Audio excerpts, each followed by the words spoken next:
तो जो बच्चा पढ़ रहा है वो पढ़ाई करे, और जो लड़ रहा है वो लड़ाई करे, और जो संशय में है उसको संशय में छोड़ दीजिए। वो गाना गाता रहेगा, क्या सर करे क्या ना करें, या कैसी मुश्किल है। आप तो अपना काम करो और अपना बेस्ट एफर्ट लगा के आओ, एग्जाम दो। जो होगा ऊपर वाला यदि आपको चाहता है बनाना तो कोई नहीं रोक सकता आपको बनने से, और ऊपर वाला यदि नहीं चाहता है तो ये सब कुछ नहीं भी होता तो भी आप नहीं बन पाओगे। ठीक है ना।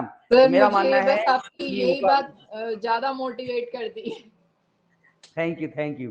तो इसीलिए बस आप अपना जो है तो सर एफर्ट क्योंकि लगाइए, है मेरी ना जी। प्रिपरेशन तो इतनी अच्छी नहीं है क्योंकि मेरी बेटी है घर में, और सर बस नहीं मैंने देखिए मेरी कोचिंग बात जरूर समझिए, कंटिन्यू की है। मैं सुमिता, आपको और आप जैसे जितनी भी मेरी क्लास में माताएं हैं, मैं उनसे, माताएं बहनें सबसे मैं कहना चाहूंगा कि मैं सैल्यूट करता हूं आप लोगों को कि आप लोग मतलब आप जीत चुकी हैं। आपने जिस समय प्रिपरेशन करने की सोची ना और प्रॉपर तरीके से आपने पढ़ाई की ना, आप उसी समय जीत चुकी हैं।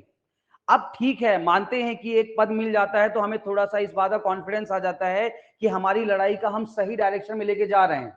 एक पद मिलने का ये हमारे फर्क पड़ता है कि हमने जो लड़ाई लड़ी, हमने जो काम किया उसका सही नतीजा मिल गया, रिजल्ट मिल गया। लेकिन ठीक है, आपने यदि लड़ाई लड़ी है, पूरे मनोभाव से लड़ाई लड़ी है, वो बहुत ही महत्वपूर्ण है। रिजल्ट क्या है इससे अपने को मतलब नहीं है। ठीक है ना। तो इसलिए मैं कहता हूं कि आप ये मत सोचो कि आपने कितनी तैयारी की है कितनी तैयारी नहीं की है। आप तो पूरे मनोभाव से जो है तो अपना काम करो, जो होएगा सब अच्छा होएगा। इसी बात को आपको ध्यान में रखना है। और सभी लोग पढ़ाई करें, मनोभाव के साथ पढ़ाई करें। सभी को मैं फिर से कहूंगा कि पूरे मनोभाव के साथ पढ़ाई करें और शांति से जो है तो अपना एग्जाम दें, जो होगा सब अच्छा होगा। एक मेरे मेरे भांजे हैं, उन्होंने बहुत बढ़िया एक कविता लिखी है, और उस कविता से मैं अपनी बात को विराम दूंगा। बहुत ज्यादा मैं बातचीत करने आपके साथ नहीं आया हूँ, बहुत थोड़ी बातचीत करने के लिए आया था कि आपको थोड़ा सा, क्योंकि मुझे पता है कि बहुत ज्यादा परेशान है, क्या करें क्या ना करें। तो बहुत छोटी सी कविता के साथ और छोटा सा एक प्रसंग के साथ मैं अपनी बात यहाँ पे विराम दूंगा कि देखो, ऐसा कविता है कि हर दिन यूं कट जाता है हर बोलो की भांति।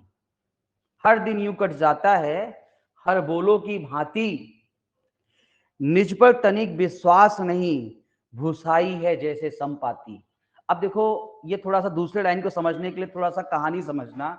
संपाति, ये तुम लोगों ने नाम सुना होगा यदि, तो संपाति, संपाति को जानते हो? रामायण पढ़ी है? रामायण है, थोड़ा सा रिलैक्स हो। रामायण पढ़ी है? संपाति कौन है बताओ? अच्छा, जब सीता जी को रावण उठा के लेके जा रहा था तो सीता जी से एक पक्षी ने लड़ाई की थी। जटायु। जटायु। जटायु और संपाति दोनों भाई है। संपाति का भी वर्णन आता है। संपाति का वर्णन जो है वो बेसिकली जब समुद्र किनारे जाते हैं तो समुद्र किनारे संपाति में मिलता है। तो जटायु संपाति एक बार आपस में रेस लगाते हैं कि भैया एक बार कौन जो है तो सूरज के सबसे निकट पहुंचता है। तो जटायु संपाति दोनों रेस लगाते हैं। जटायु को समझ में आ जाता है, थोड़ा उनको घमंड उनका थोड़ा सा लग जाता है कि नहीं नहीं नहीं, सूरज से ज्यादा बलवान मैं नहीं हूं, और जाओ पास जाऊंगा तो मैं जल जाऊंगा। पर संपाति नहीं मानते हैं, वो आगे बढ़ जाते हैं और उनके पंख जल जाते हैं और वो धड़ाम से नीचे गिर पड़, तो जमीन पर गिरा हुआ। भूसाई शब्द का मतलब होता है जमीन पर गिरा हुआ। तो यहाँ पे भूसाई है जैसे संपाति, तो निज पर तनिक विश्वास नहीं। इस समय अपनी हालत वैसे ही है कि हमें अपने ऊपर भरोसा ही नहीं है, हम बिल्कुल संपाति जैसे हो गए हैं। हमें समझ में नहीं आ रहा है कि हम करें क्या। निज पर तनिक विश्वास नहीं, भूसाई है जैसे संपाति, यानी बिल्कुल हम संपाति जैसे हो गए हैं। क्या करें क्या नहीं करें, कुछ भरोसा ही नहीं लग रहा है, कुछ समझ में नहीं आ रहा है कि हम क्या करें। लेकिन और क्या है कि असफलताओं का भार लिए कब तक यूं ही लज्जित होना। असफलताओं का भार लिए यूं ही कब तक लज्जित होना, रणवीरों का कौशल है एक बार फिर सज्जित होना।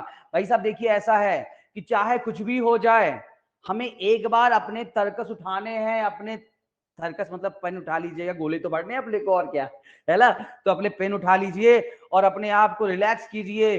जो भी भगवान है ओमकार का जाप कीजिए, थोड़ा मेडिटेशन कीजिए, थोड़ा सा दिमाग शांत कीजिए और जाइए। फालतू बातें नहीं। जो बच्चा एग्जाम हॉल के पहले आपको बोलेगा अरे क्या एग्जाम देने का मतलब है, ये तो कैंसिल हो जानी है, तो हो जानी है, कोई मतलब नहीं। किसी की फालतू बातें नहीं सुननी है। अरे जो होगा देखेंगे यार, अभी तो काम अपना कर ले, अभी तो लड़ने को मिल रहा है, एग्जाम देने को मिल रहा है, दे लेते हैं, फिर बाद में जो होगा कैंसिल होगी ना, हमारे पास थोड़ी पता है। तो जो होगा हम देखेंगे, अभी तो हम एग्जाम देंगे। तो यहाँ पर रणवीरों का कौशल है एक बार फिर सज्जित होना। तो आपका कौशल कीजिए, आप अपना काम कीजिए, आप इन फालतू बातों पर अपना दिमाग खराब मत कीजिए। एक बार फिर, अभी देखो यहाँ पे संपाति जैसे आप गिर पड़े हो, लेकिन फिर भी देखो एक बार फिर फैलाऊंगा पर, मतलब संपाति सोचता है अपने मन में कि एक बार फिर फैलाऊंगा पर, मतलब एक बार मैं पर और फैलाऊंगा। क्षितिज भले ही ना छू पाऊं, कोई मतलब नहीं कि मैं, हो सकता है कि उस आसमान को, क्षितिज को मैं ना छू पाऊं, लेकिन मैं हार नहीं मानूंगा, अपने पर को मैं एक बार फिर से फैलाऊंगा। संघर्षशील मैं रहूं निरत, संघर्षशील मैं रहूं निरत, भले विजित ना हो पाऊं। मैं संघर्ष करूंगा, लगातार संघर्ष करूंगा, अंतिम क्षण तक संघर्ष करूंगा। भले ही मैं जीत नहीं पाऊं, लेकिन संघर्ष करना मैं नहीं छोड़ूंगा। मार्तंडमयी ना हो रात्रि पर, मार्तंडमयी मतलब कि मार्तंड बोलते हैं सूर्य को, यानी कि रात जो है बिल्कुल सूर्य जैसे चमकीली ना हो, सूर्य समान मार्तंडमयी ना हो रात। दीप्तमान हो जाएगी, लेकिन दीप्तमान तो हो जाएगी, रण विजय भले ना हो मन। भाई चलो, रण विजय भले नहीं जीत पाएंगे अपन, रण आह्वान तो हो जाएगा, लेकिन कम से कम ये मन में भरोसा तो रहेगा कि लड़े हैं, और लड़के जो है तो हारे हैं, ऐसे घर में बैठ के नहीं हारे हैं। तो वो तो अपने मन में भरोसा होगा। तो उम्मीद करता हूं, मेरा भांजा है, सोचिए कि अभी मात्र 20-22 साल का भांजा है, और उसने इतनी शानदार कविता लिखी है, और मैं आपसे वो शेयर कर रहा हूँ। मृदुल श्रेयांश तिवारी नाम है उनका, मृदुल लिखते हैं, जैसा नाम उनका मृदुल, वैसे मृदुल जैसी कविता थोड़ा वीर रस से ओतप्रोत उन्होंने लिखी है, और वो आपको मैंने बताया। तो इसलिए पूरी तरह से अपनी तन्मयता के साथ आप एग्जाम दीजिए, और जो भी होगा रिजल्ट वो सब कुछ अच्छा होगा, इसी भरोसे के साथ। उम्मीद करता हूं कि आपको मेरी बात अच्छी लगी होगी, है ना। और